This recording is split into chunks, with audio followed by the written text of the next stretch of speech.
welcome back to the conversation series. I am so excited today because I have Zusha Goldin here with me. He's a photographer, and I think that's putting it very, very basically, and he'll kind of dive more into that with us, but he is a portrait photographer out in LA, and I'm going to turn it over to him and let him introduce himself.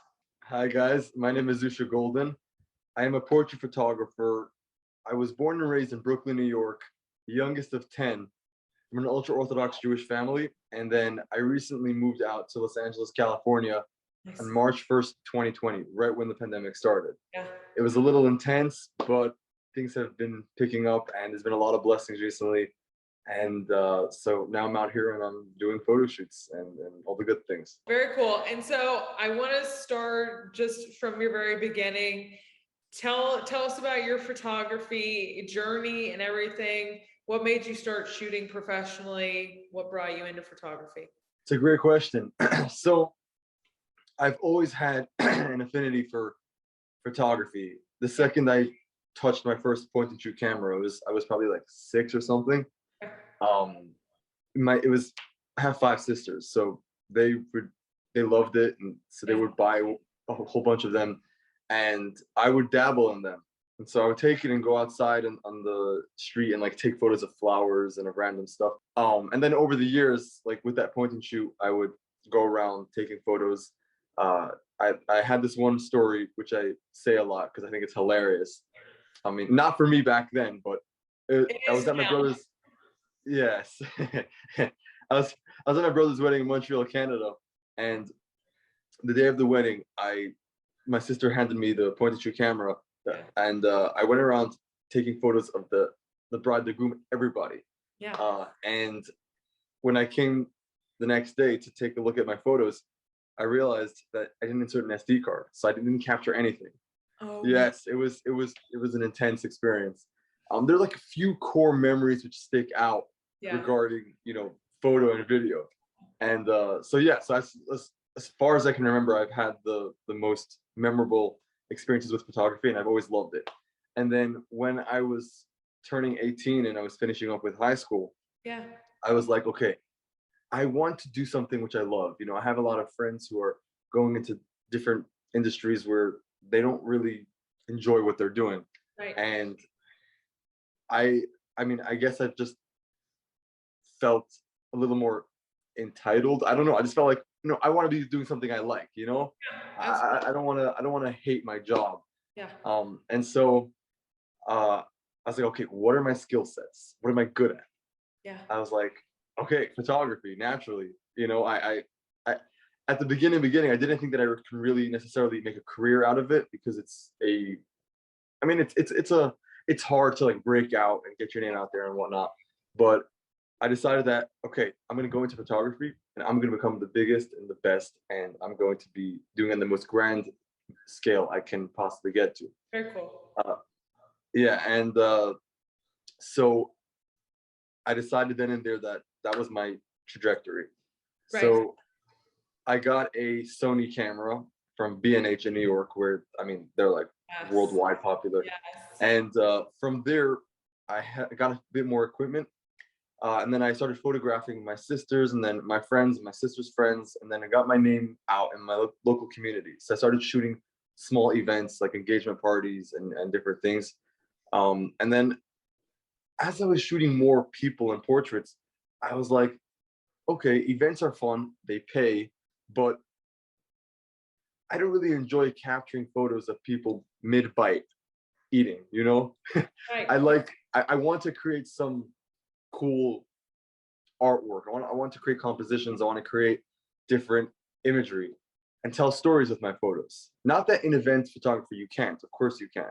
There are so many amazing, incredible photographers who do that. But I think it's a different type of storytelling, and it's something which I wanted to get into. And so I was like, okay, I got to figure out how to pivot into portraits and people and being able to make a career out of that.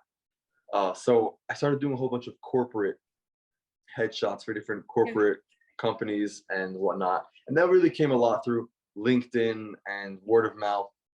And then I was like, okay, where else from here? How can I level up from here? Yeah. I was at a Passover Seder, a meal in the Lower East Side of Manhattan, and I met this person there. His name is Michelle. He's a filmmaker, and at the time he was in New York Film Academy. And when I was there, he listened to my story a bit, and he was like, "You know what? I have 2 tickets to, I mean, it was actually one, to Tribeca Film Festival." And Right. at the time, I've heard of it, but I didn't really know what it was. So I heard it's a film festival. I was like, absolutely, I'm going. I'm down. Never Yeah. gonna turn down an opportunity. Yeah. So he gave me, yeah, right, and he gave me the link to it, and I showed up there in t-shirt and jeans. I've never felt more out of place in my life. Everyone there's in tuxedos and dresses and Yeah. ties, and I'm like, oh, what? I didn't get the memo, I guess. Yeah. But so by that point, I already printed out business cards, and I had a website and a little portfolio. So I went up to every single actor, director, producer. I mean, at the time, I might not have even known some of the people who I met there. But Yeah. I went over to Emma Roberts, Evan Peters, Paul Reiser, and actually met one of my friends who I'm still friends with till this day. He's on the show. Well, was on the show Batwoman. Okay. His name is Cameron Johnson. He's the nicest person and an amazing actor, and he's killing it now. He's writing comics, and he's blowing up. But so I did a photo shoot with him. He was the only one who I actually maintained a relationship with from Deadline. Not Deadline. That's coming on later. He's the only one who I actually maintained a relationship with from Tribeca Film Festival. Very cool. And I was like, okay, this is a little in Yeah. Hollywood. I think I want to get into this. This is kind of fun, you know. And so I said, okay, where do I want to be in a few years from this moment? Yeah. And then what do I have to do to get there? And then Absolutely. what do I have to do every single day to be in this moment 5 years from now? Be realistic is probably the 2 most dangerous words ever. Yeah. I really hate those words, because since when is anything in life about being realistic? It's not. You have to be delusional. You have to Yeah. try and try and Yeah. go out there, put yourself out there, and never self-reject, and try to create something which you want to create and whatnot. And so I decided that I will have to build up my portfolio Yeah. to get into the industry, right? Because I have no connects. Right. I don't have no money, no connects. I don't Right. live in LA. I have zero entry. So I decided, okay, this is how I'm gonna do it. I'm gonna have to do a whole bunch of free work and Right. build up through there. So I would watch TV shows and movies, and then once I finished them, I would look up the actors and I would send them a pitch on Instagram, being like, "Hey, my name is this and this. I really appreciate your work. I'd love to work with you."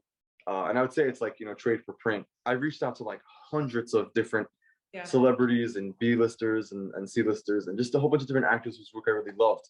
And of course, I mean, most unresponsive or rejected, but you Yeah. had a few who were receptive, and they were like, "Yeah, of course, let's do it."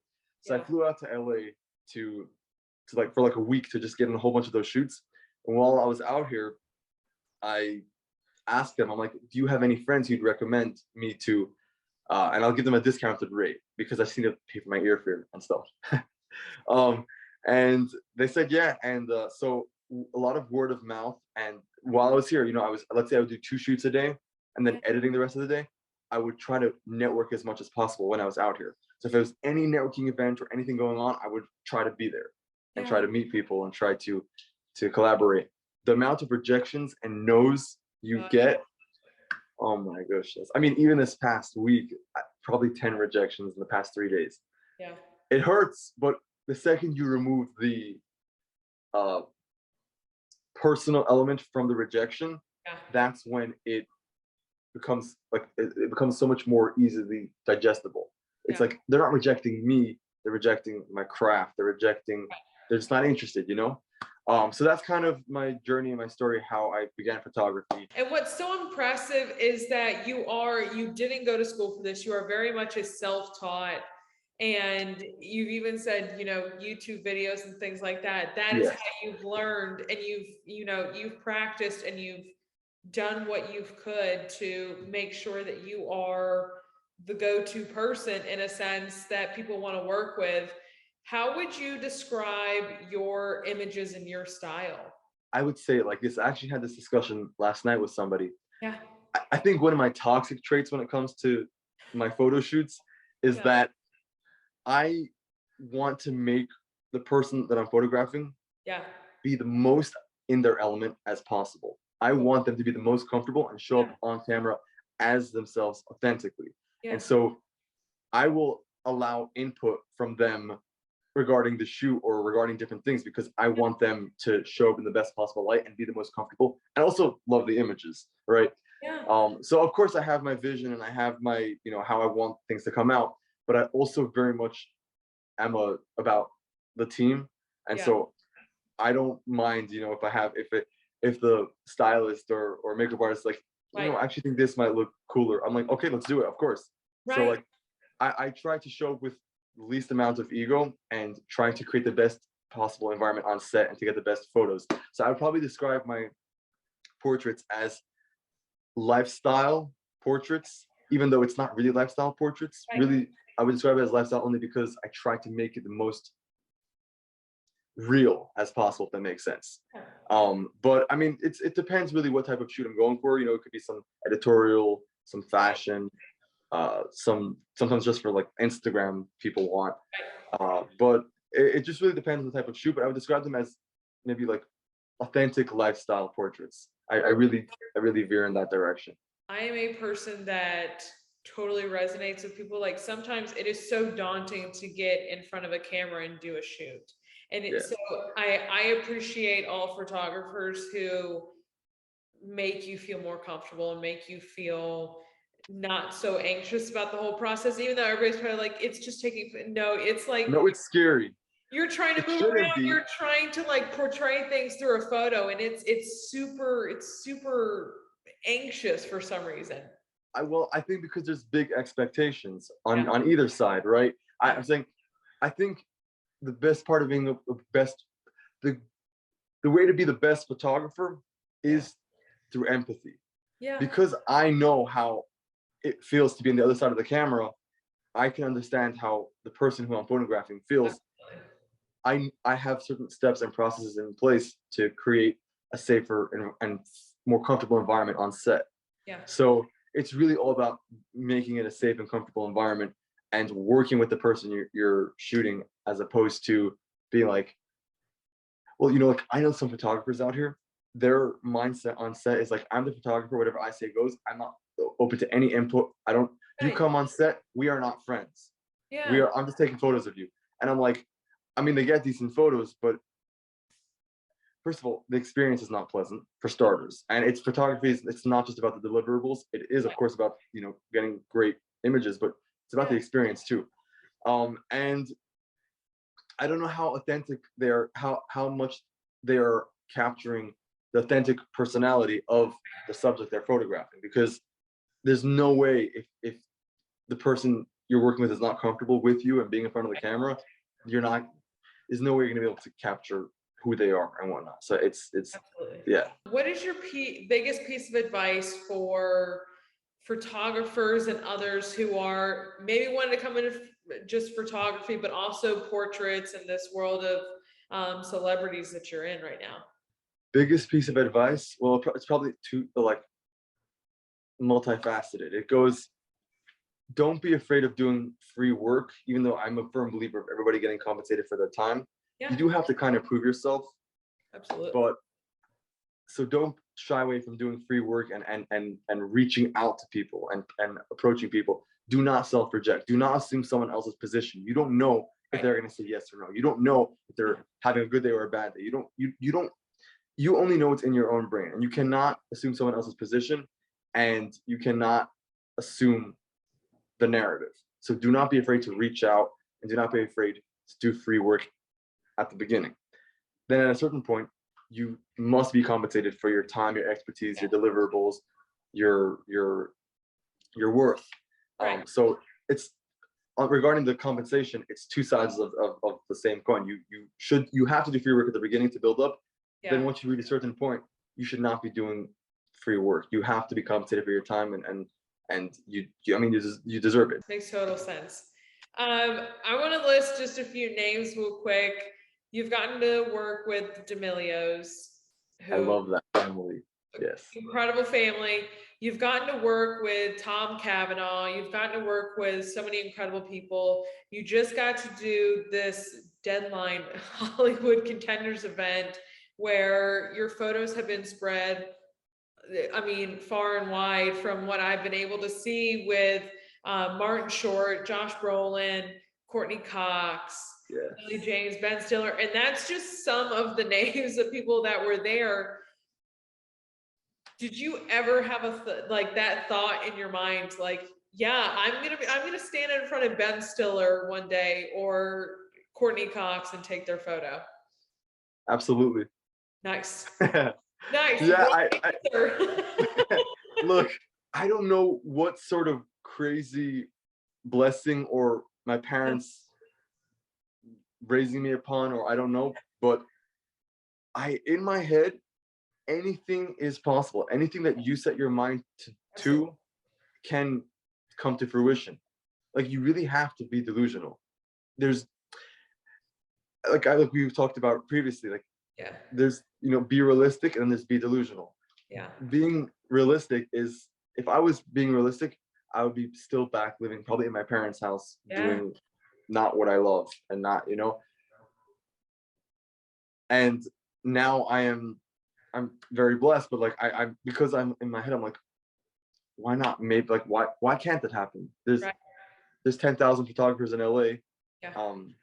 3,000 of them are better than me, but why can't Right. why can't I make it happen? Why can't you rather regret the things you've done than regret the things you haven't done? And Yeah. I really live by that. I always try to make the most of any opportunity and Nice. look for opportunity and create my own love. It's really about, it's putting yourself out there. Now, Thank you. who is on the dream list to shoot? This is a good question. Problem is, I have too many people on that, so I don't know how to. Yeah. I'll just start. Okay. Okay. Tell me when to stop. Emilia Clarke, Kit Harington from Game of Thrones. Honestly, the whole Avengers cast, they're Oh my awesome. God, yes. Yes, I love Marvel. Yeah. Brad Pitt, and Angelina Jolie, Julia Roberts. Nice. I have actually a vision board somewhere in my home. Lana Del Rey, Leonardo DiCaprio. Yeah. I mean, all of like the classics and like the greats. Yeah. I love working with people whose work I really appreciate. Yeah. And so I mean, I recently had a few shoots with some really popular, really famous actresses. I can't mention them yet because No, like the photos are not released yet or anything. But I'm like, everyone knows who they are. They're huge. But I can't wait to release them. And like, it's funny. I'm working with a lot of people who are not on my vision board, but I still appreciate their work. Like if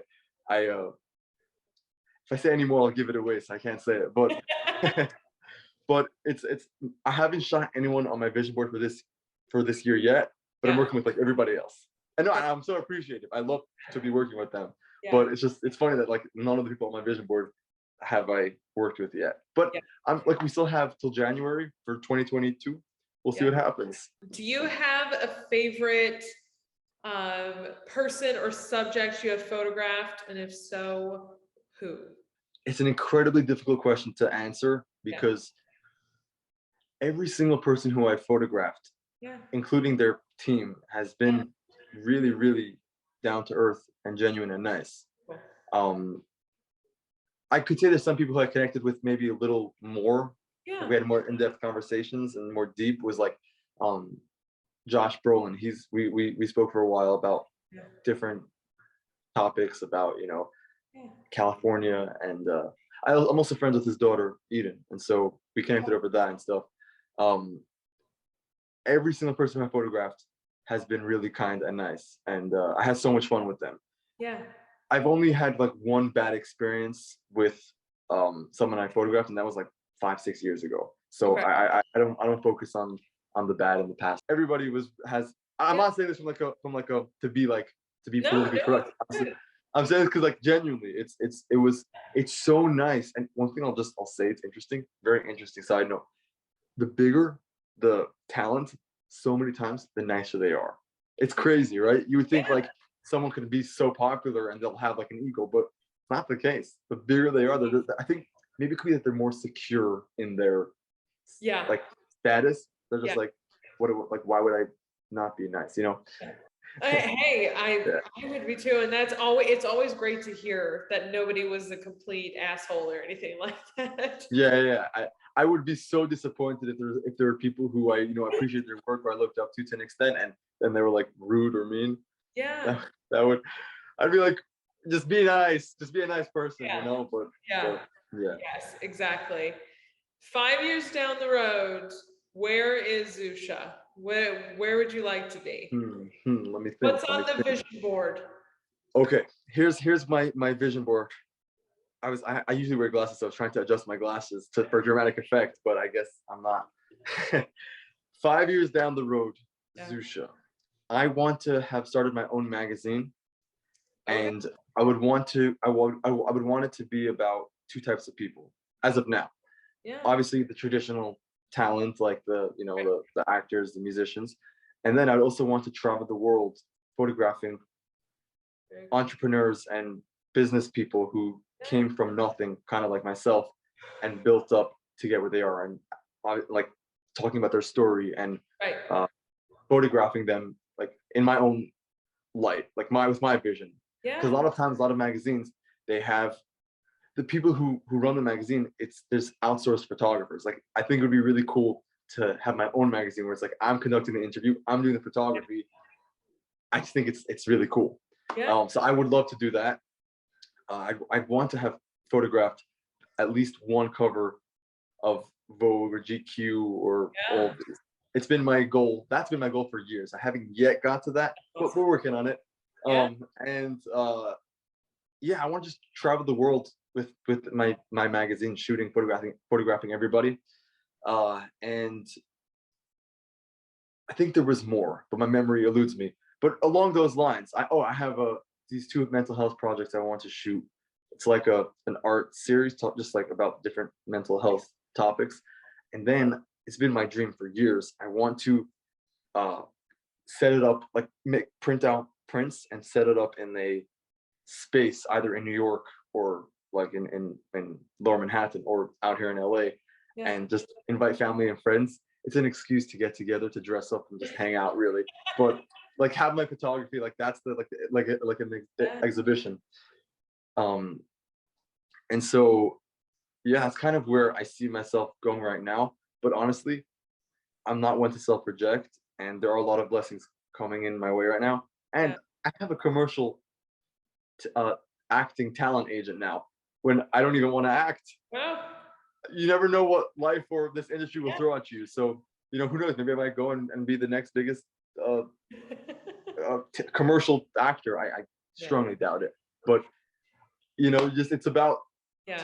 saying yes to opportunities, saying no to opportunities that are not going to be a right fit for you or are going to be Right. hurting you. I'm recovering from my people pleasing antics. I have Yeah. very strong people pleasing antics, and so it's very hard to say no, and it's very hard to say yes. But it's about like saying Yeah. no and yes to the right things at the right time. Yeah. It's intense, but we're Yeah. working on it.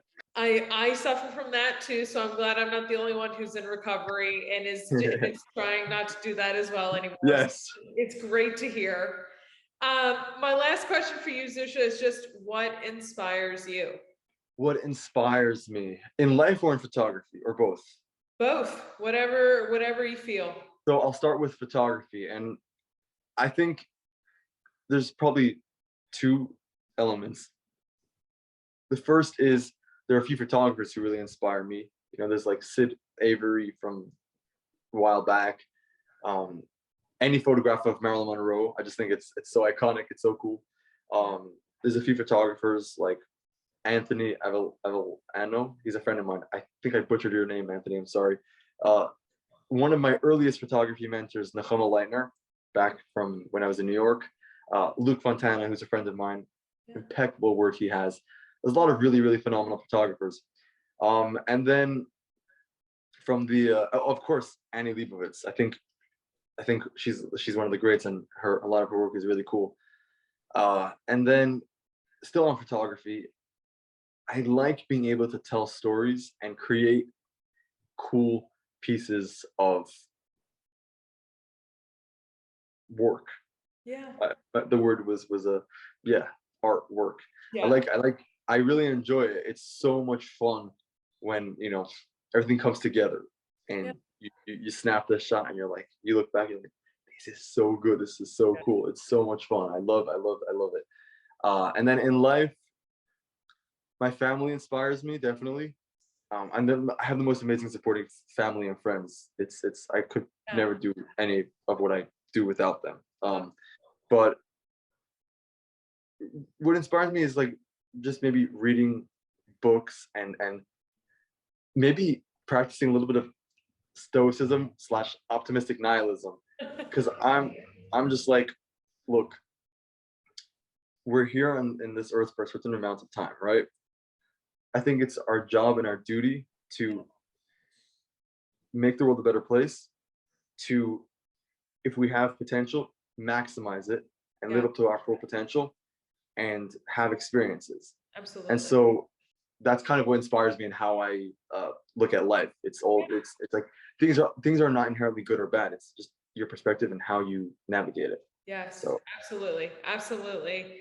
And Zusha, I'm so happy that you were here with us today and talking to us, and I can't wait. I'm now going to wait very patiently to see what these projects are that you have coming up, that when these photos get released. thank you, Danielle. I appreciate it. Yeah. Thank you. I'm so excited to unveil it and to post it and to show you. Yeah. I'll have to show you when it does get Very cool. released. Very cool. Yes. I'm so excited to see it. And if you guys do not follow Zusha on any of his social platforms, they will all be linked down below. So you can go follow him in this crazy journey that he is on. And like I said, Zusha, I am so incredibly thankful that you're here and talk with us today. Thank you so much for having me, Danielle. I appreciate it. Yeah, absolutely. And as always, I will see you guys back here next time. Bye, y'all.